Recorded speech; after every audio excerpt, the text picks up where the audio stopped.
Hey, we're talking. All right, on this Gun Talk Hunt, we're talking with good buddy Shawn Skipper. He's been on here before, and he is from Leupold Optics. The new CDS system is something that you have to check out. All that is right here, right now. Hey, I'm KJ, dedicated lifelong hunter here. If you got an interest in all things hunting, you're in the right spot. Whether chasing quail across the plains of Oklahoma or in pursuit of elk in the backcountry of British Columbia, you'll always find me on the hunt. All right, all you Gun Talk hunters, welcome into another episode of Gun Talk Hunt, brought to you by Timney Triggers and Range Ready Studios. You need training to work that new Timney trigger? Come on down to Range Ready Studios. That's going to be my new plug for now on. Like, let's just lock that in, Benjamin, get it taken care of. But today is a favored guest of ours. Like, he has appeared on here 3 or 4 times, like always talking about something he shot next.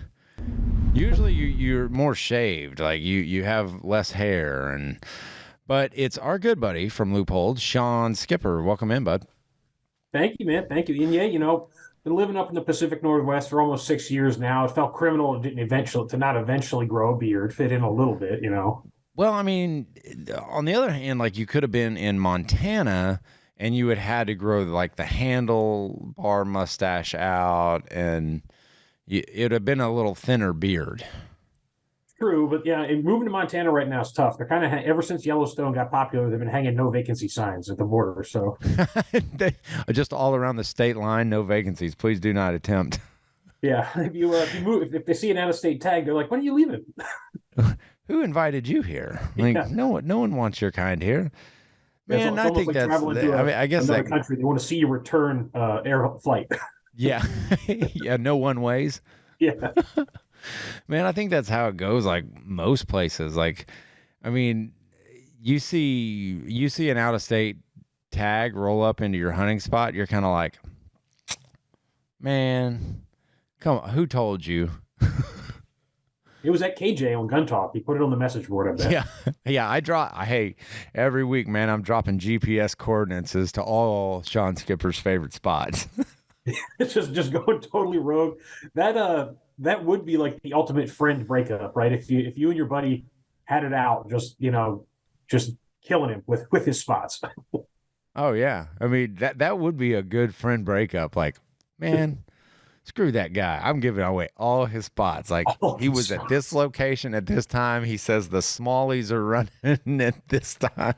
Oh, that might be one of the ones when you're seeing St. Peter one day. He's like, that was, we don't. You roll up to the pearly gate and says, man, you're at the wrong door. Like, no, we're not okay with that here. Dude, that's amazing. Dude, I'm gonna ask Benjamin to turn you up a little bit because I can barely hear you. I apologize for that. I'm recording here from my home office. In the very, very near future, I'll be appearing from the hot and looking nice Leupold podcast studio, but that is just on the edge of getting finished. So, ooh, really? All right. Mm-hmm. So next time, like, so when you get in there, like, let's just join in because I'd love to see it. Oh yeah, no, it's our creative team. They've got the computer, the mics, the cameras. I think the only thing we're waiting for is a repaint on the backdrop, and then we're going to be good to go. Nice. That's awesome. Well, it's good that you're joining us from home because we get to see like where you rest your hindquarters.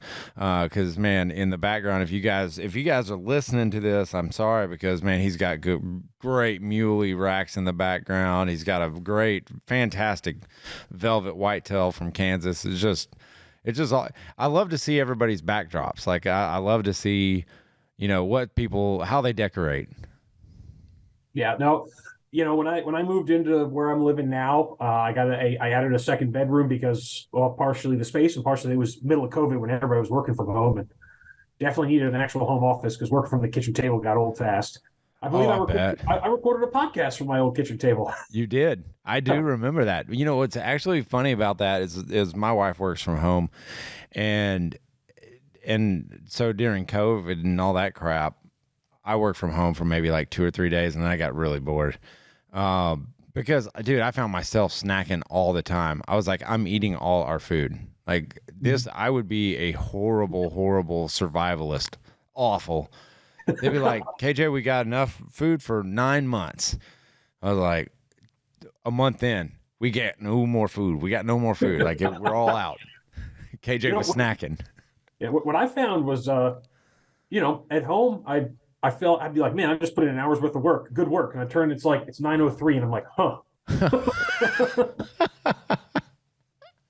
I swore that was an hour.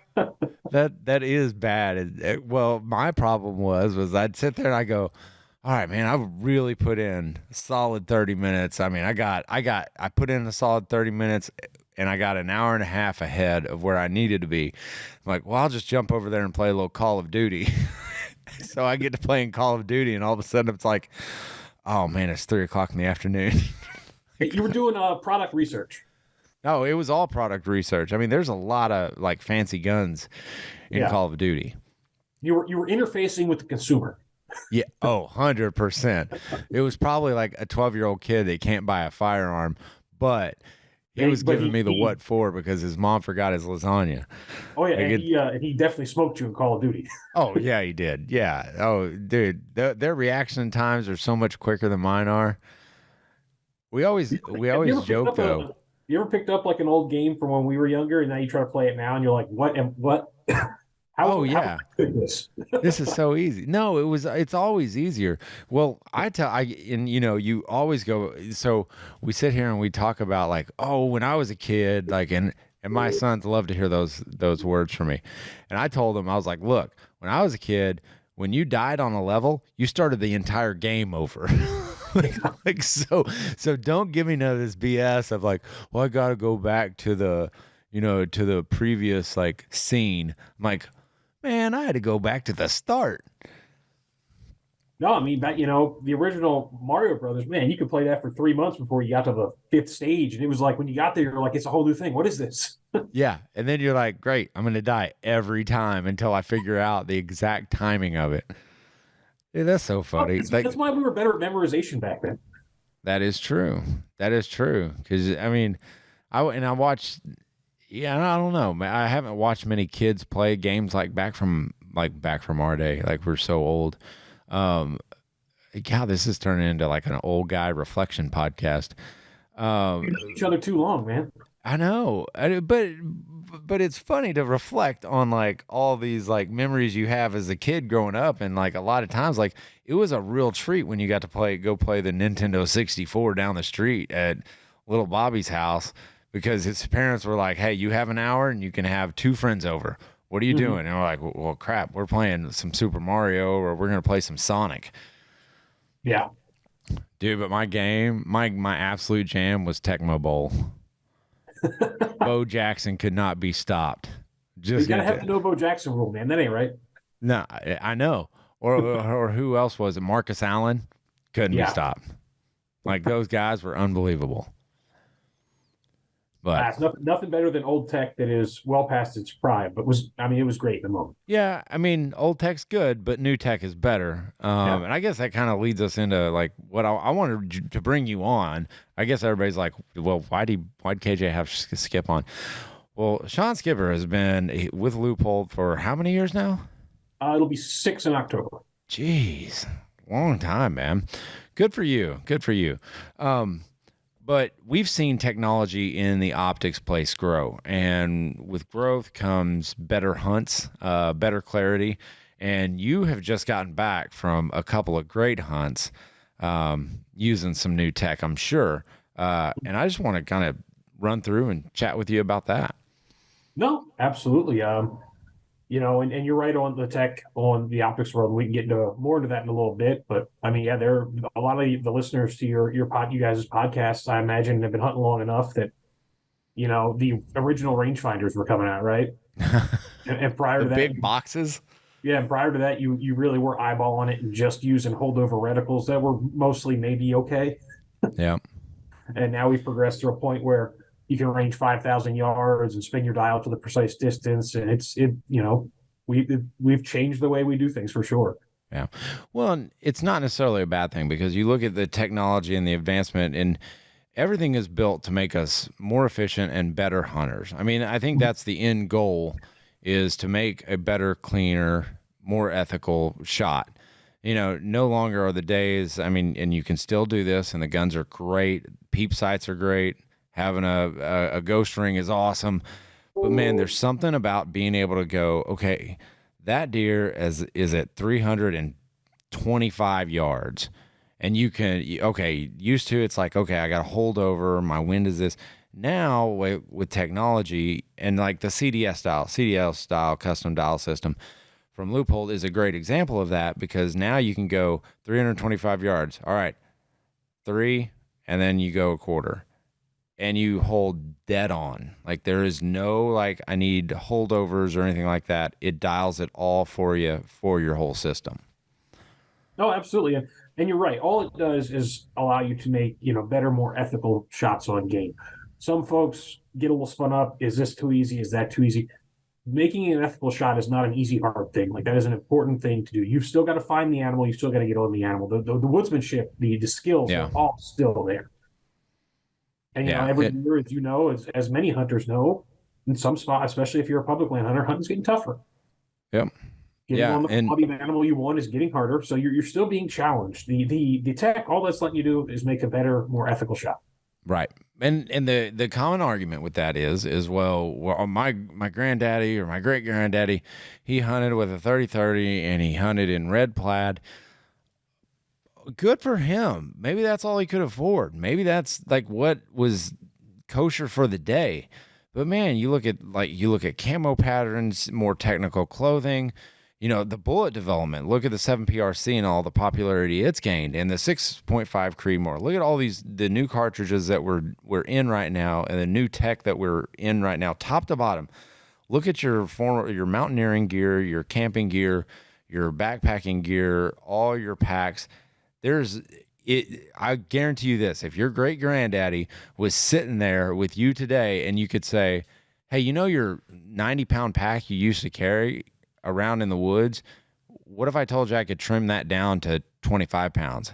Do you think he would say, no, I'm good? No. Yeah. I mean, because the objective at the end of the day, right, is to kill your animal and to do it efficiently and ethically. Right. And yeah, that's what our great granddaddies would do. They'd be like, let's take the most efficient route, right? And if you want to make it more challenging for yourself, you were free to do that. You were free to go trad bow. You were free to say, I'm not going to shoot until I'm within this range. It is still, you can still add as many superlatives as you personally want to. That's what's so great about hunting is you can make it what you want it to be. Dude, but man, people will hang up on one thing. They will die on that cross. And that drives me nuts is when it's like, because we see it all the time in our world is like, the trad hunters, they don't cross with the compound bow hunters. Like, how dare they? Like, they're using, dude, it's their choice. Who cares? Yeah. And, turkey hunting, right? I've heard a lot of folks, I know more every year, more and more folks are shooting their bows at turkeys, which is great. As long, if it's legal where you're at, go for it. Yeah. But I'll hear some of those guys tell me like, oh, it's more challenging. They got to get closer. I'm like, nothing was stopping you when you had the shotgun. You could let them come to 10 yards if you want. Yeah. Nothing stopping you. You know what? I'd venture to say that's almost more of a difficult shot than it is with a bow. Yeah. Because that pattern coming out of there is tight. Yeah. If you have the self-control, you could have them to the, right on top of you before you shoot, if you're willing to do it. That is one thing about turkey hunters. Turkey hunters are a great example of, drawing firm lines in the sand, if you will, or strutting lines through the sand. Is that, man, they want to shoot them at 60, 70 yards. And I'm like, man, what, like, I really do believe most people can get within 60 to 70 yards of a turkey. But man, to pull them in, to really get them in tight, that's art. Oh yeah, and then having them, it is a very unique feeling having them come in and be strutting and thrumming like right next to you. Dude, like, I mean, it's just same with elk hunting. Mm-hmm. I'm watching these guys like, the guys from Gunworks. I mean, you can go and watch a lot of their videos. Dude, they're shooting these elk at 800, 900 yards, and I'm just like, man, like, there's so many different variables that you have to compete with on that. How about we just get closer. How about we bring them in tighter? Like that to me is when an elk bugles is just for me the same as when a turkey gobbles in really close range. Man, it'll shake. You'll be shaking in your boots. Mhm. And like I said, that's what makes hunting great. As long as you are, legal and ethical, then you can make it anything you want. All right. And Well, it is definitely a build your own adventure. all right. So speaking of build your own adventure, we're going to jump in right here and we're going to have an adventure reading of some sponsors right during this break. And then when we get back, I swear we're going to get to Skip's hunting exploits. All right, this is brought to you by Timney, timneytriggers.com. You better check them out. Okay, we have talked about the Remington arms and the Timney triggers correlation and how now every Remington 700 is going to be offered with a Timney triggers. If you are familiar and if you listen to this program, yes, you do know Timney triggers, timneytriggers.com. But here's a little tip for you. When you get everything installed, there are some set screws. And I'm telling you this because I know this from experience. You've got to tighten those down because, like, let's just say in your AR, if you're putting in an AR trigger, there's set screws. You tighten them down. Those will tighten your takedown pins down. Those will tighten those trigger pins down. But if you don't tighten those set pins, they will walk out on you and you'll have a loose trigger, and it is not good for business. So make sure you're paying attention on how to correctly install these triggers. You don't have to be a gunsmith to install these. I can do it, so I know you can. There's plenty of videos out there, or heck, the folks at Timney Triggers know what they're doing. Just give them a call. TimneyTriggers.com and Range Ready Studios. All right, we're beating a dead horse here, and we're gonna just continue to beat it because you need training. And I know it's expensive. I know training is the last thing you want to spend money on, but it will make your life easier. Whether that's with rangereadystudios.com or not. Seek training, get training, be more prepared, be ready for that shot of a lifetime. I try to take, and I'm not lying right now, I try to take at least 2 rifle courses per year. And I have started to take more pistol courses. I think I'm up to 3 pistol courses for this year right now. So continue that training, get better on the range, and it'll make you better in the field. So we've got a lot of new classes coming up. We've got diagnostic pistol instructor coming up. We have a Ruger experience coming up with the SFAR and EOTech. That's going to be a rifle course you're not going to want to miss. And by the way, by signing up for that class, you get to keep the Ruger SFAR and a heavily discount on the EOTech optics that you're going to be running. So it behooves you to go register for the Range Ready Studios newsletter to be the first to find out when new classes are up. RangeReadyStudios.com. All right, we're back with Shawn Skipper to Leupold, and man, we kind of covered gaming, we kind of covered hunter ethics, long range hunting, getting them in closer. But dude, I swear you've been hunting, and talk us through like your latest adventure. In June, I got together with the crew. Some names you would know. I don't know if your listeners know. Well, they know. I know they know one because the guy I was paired with was Fred Eichler. Most folks know Fred. Dude, Fred Eichler is one of the absolute best guys out there, and I'm gonna like shamelessly plug Fred Eichler and his son Trent Eichler. They're both great guys, great shooters. Fred knows the game. Like I look up to him. He's kind of a mentor of mine.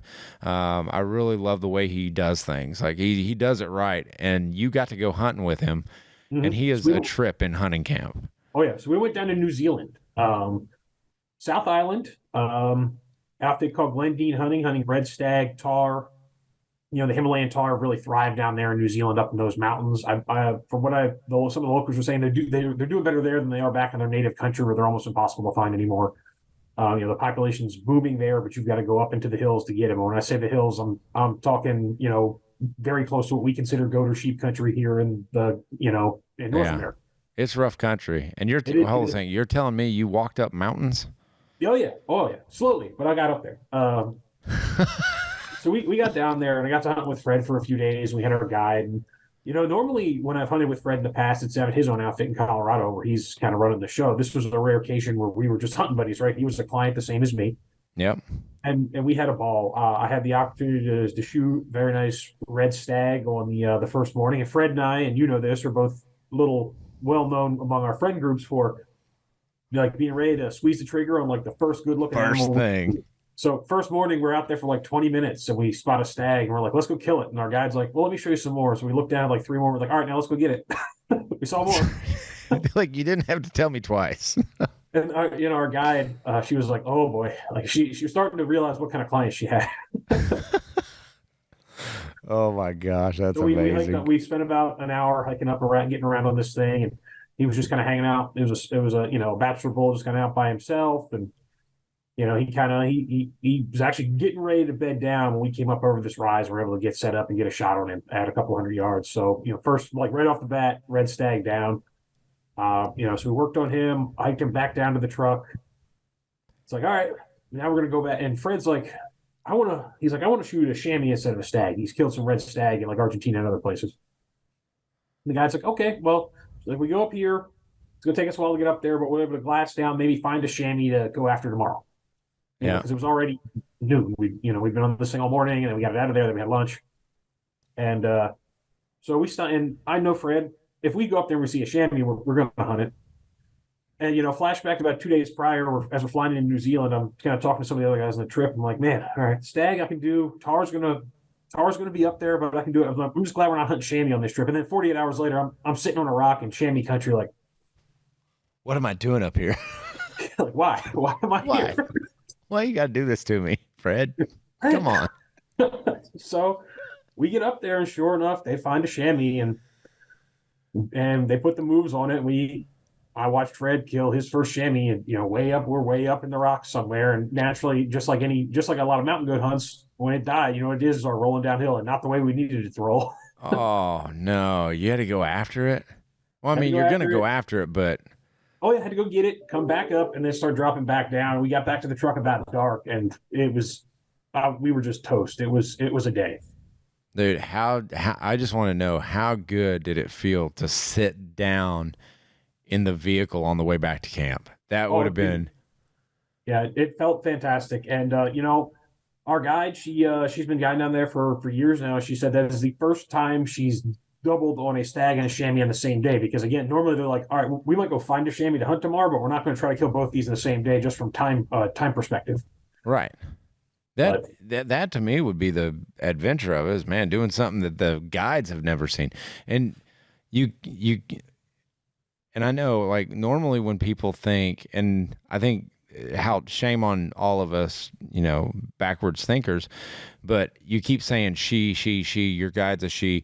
Like, this chick would run circles around pretty much everyone listening to this podcast, and the host included.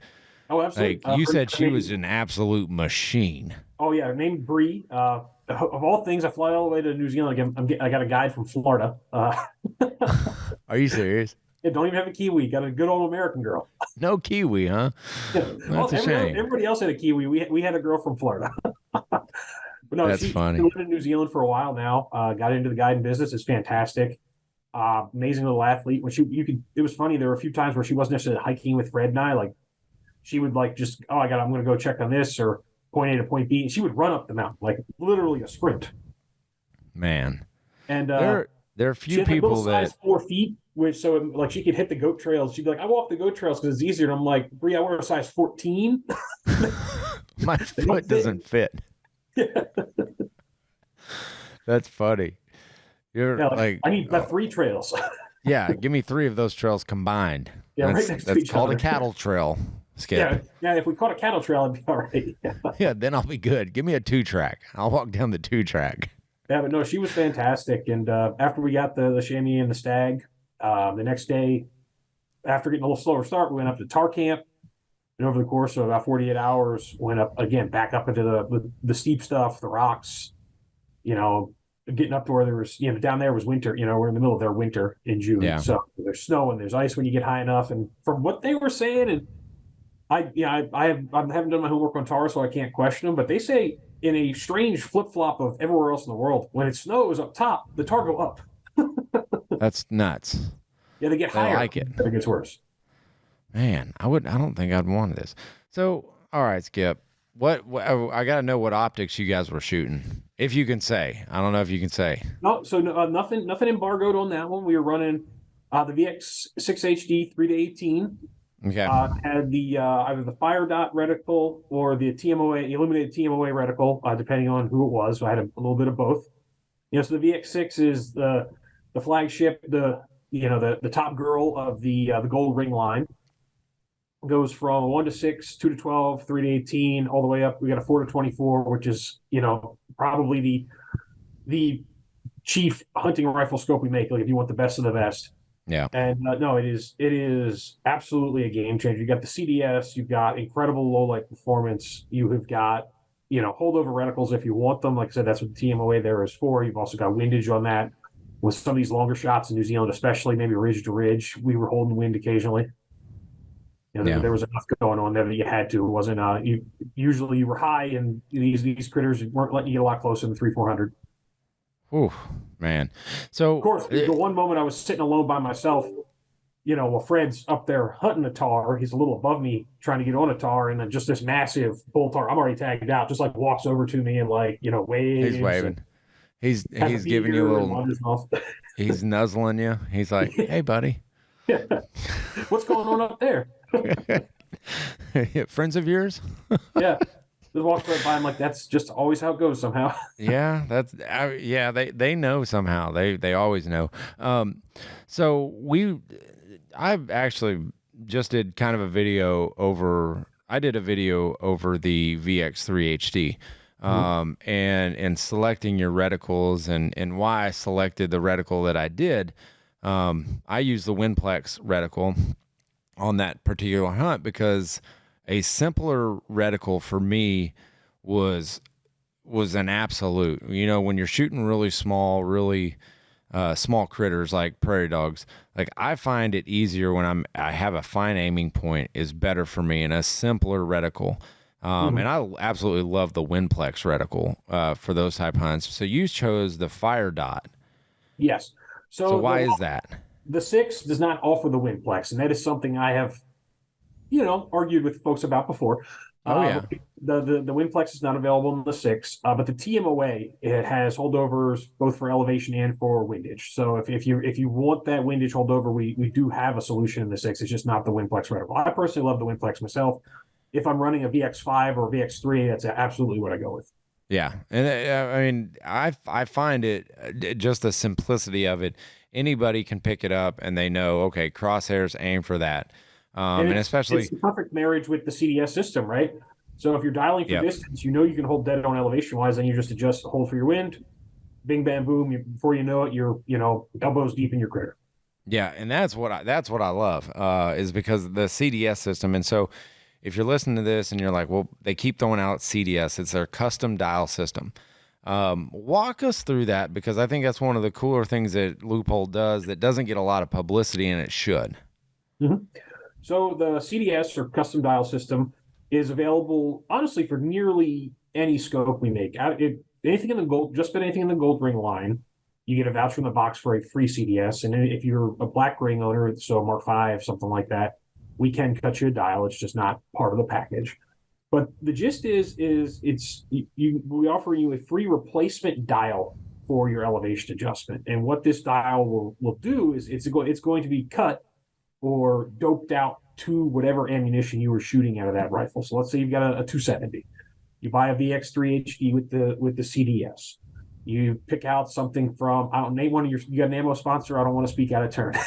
Oh no, anybody. Hornady, Barnes, they all make good stuff. They were shooting a Barnes 270. We go to the range. We decide which one of the 3 or 4 loads they've got, and 270 is shooting best for us, right? It's the one that's got shooting the smallest group. We're happy with it.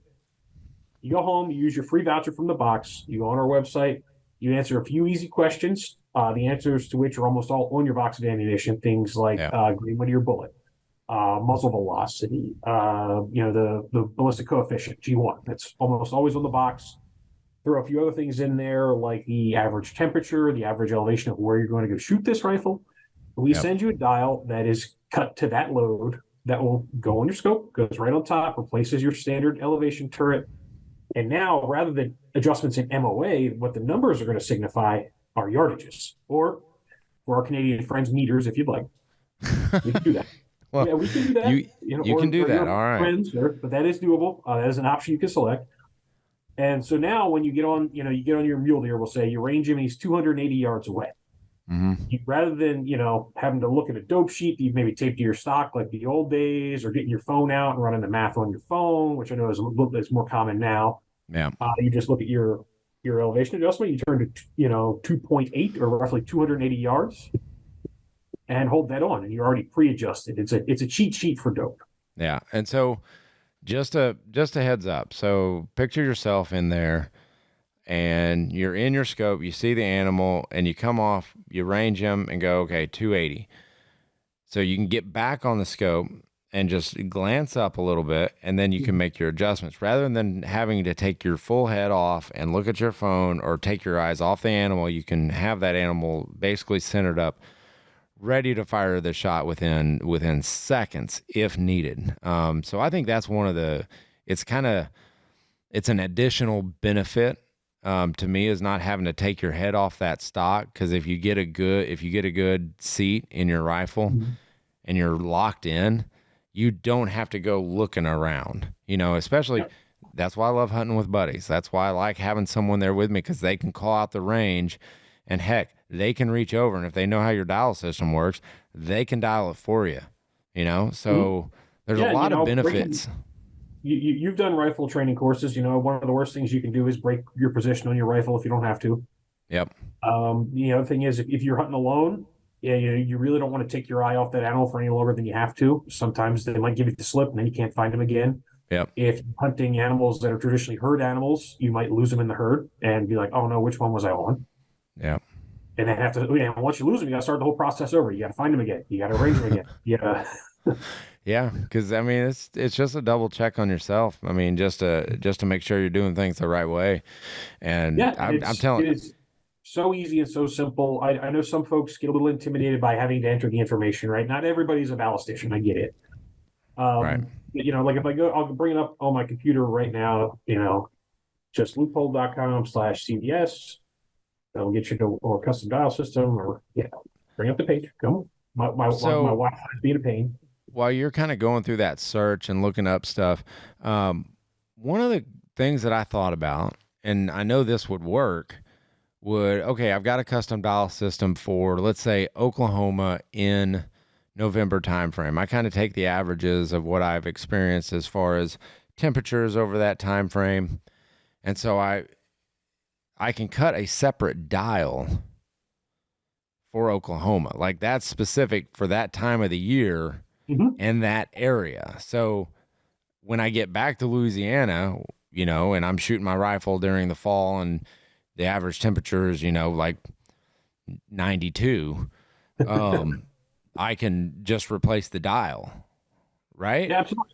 So, like I said, every CDS scope, you'll know if your scope's CDS compatible because it's right there. It says right there on the box. It'll be, VX 3HD 3.5 to 10 by 40 millimeters CDS. Like, it'll say right CDS, and if it's the 5, it'll be CDS ZL2. That's just how many turns are in the dial. But so the box makes it clear. You get a voucher for one free dial in there.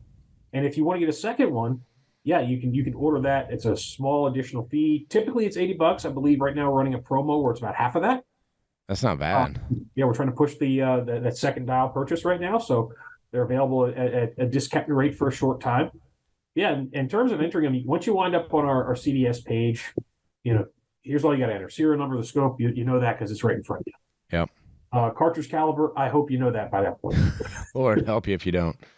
Yeah. Bullet weight. That's always going to be on the box. Usually in big letters on the front. Bullet type. Same deal. It's going to be right there. Ballistic coefficient, that most of the time will be on the box. If it is not, it is 99% of the time a quick Google search away on the ammo manufacturer's website. Muzzle velocity, you can either use the box data, which is always a good round average, or if you have the equipment and feel qualified to do it, chronograph it yourself. That will give you a slightly more accurate That's what I'd prefer to do. It's going to give you your most accurate measurement. Yes, that is the preferred way to do it. But if you just give us the average from the box, it's going to take care of a lot of your shots. Average altitude where you're going to be shooting the rifle. Again, Google search away if you don't know it offhand. Average temperature, just hit weather.com and see what you're dealing with. And sight in zero. So your sight in zero can be whatever you want it to be, 100, 200. Yeah. I know some folks at 0 at 300. Whatever it is, just tell us, and that's where your dial essentially will start. And that's all it's doing is determining where, when you put that dial on, where it's going to start. Yeah. And then that's it. Yeah. And sight height, all that is basically the distance middle of the board or the middle of the optic. Middle of the optic, yeah. Easy day. And, and the other thing is, if you call 1-800, if you're having a hard time with any of these questions, like, thing is, we've cut custom dials for darn near every existing load on the planet. I know more getting rolled out every day. It doesn't take long for us to have those profiles as well. Like, our guys will be able to help you at 1-800 Leupold. Yeah. I mean, man, it just makes it easier, makes life easier. And especially when you know exactly, because scopes today, they can get very, very confusing. They really can, whether you're jumping from mil to MOA, and then you've got this Christmas tree reticle going on.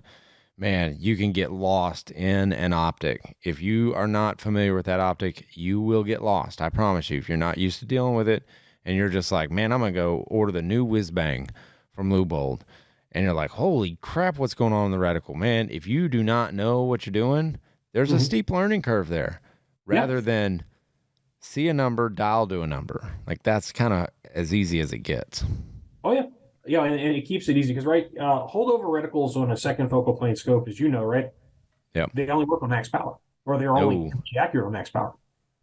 Yep. And that is not super well known, right? That your holdover, if you're dealing with a 15 power scope when you're at 8, that holdover is not the 1 MOA it was promised in the manual. That is only at max power.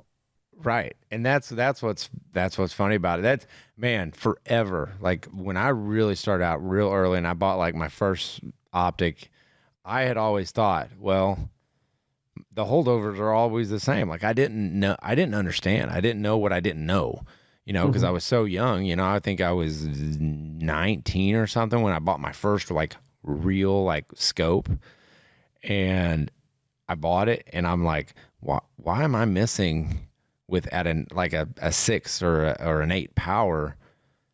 Like, how can I be so far off? Well, all those changeovers, and it's like, man, you got to know your holdovers. Like, it's tough. Yeah, and we still produce the Boone and Crockett reticle, which was still very popular with a certain subset of shooters, and it had its heyday. But it is a much more complicated reticle to use than most people will realize. Yes, absolutely. And, I would encourage anyone that's new to more advanced optics. Right, they're coming up a step from just basic duplex and I'm holding off hair. If you're coming up a step from that and you want something a little more efficient, I would say, go with a Winplex with the CDS, because then you know your windage holds at max power, and you don't have to worry about your dial. You turn that to whatever you want, and you're dead on. Hold on vitals and hammer them. And I don't want to discourage anybody from getting what they want and what they think they need. Like, I'm not trying to like persuade you to like CDS is the end all be all. I just want you to like understand what you're getting yourself into. And there are plenty of great videos, and Leupold provides a ton of great information. So any scope that comes from Leupold will read your instruction manual, because it will tell you what all those little dots and all those little lines mean and their thicknesses. Like, you got to read a little bit. You got to educate yourself a little bit. You can't expect to like not hunt for 5 years and come into the game swinging, at a 750 batting average. Like, it's not going to happen. No, and there's a lot to learn, but we have a lot of great resources, as you said, both on our website, on our YouTube page, places like that. Our tech services team, I mean, we've got dozens of guys working Monday to Friday. We have 2 different buildings on our campus now. They sit in the other building, but I can walk to them in about 2 minutes. Like, they're all out there. I know these guys are sitting behind desks in our building. You're not getting a call center. You're getting people that have been trained from the ground up about how to work optics and how to talk about our products, and they are happy to help. Dude, that's awesome. Well, dude, I think we beat this horse to death about now. But hey, seriously, when you get into the new Leupold podcast station Dude, I got to hear from you.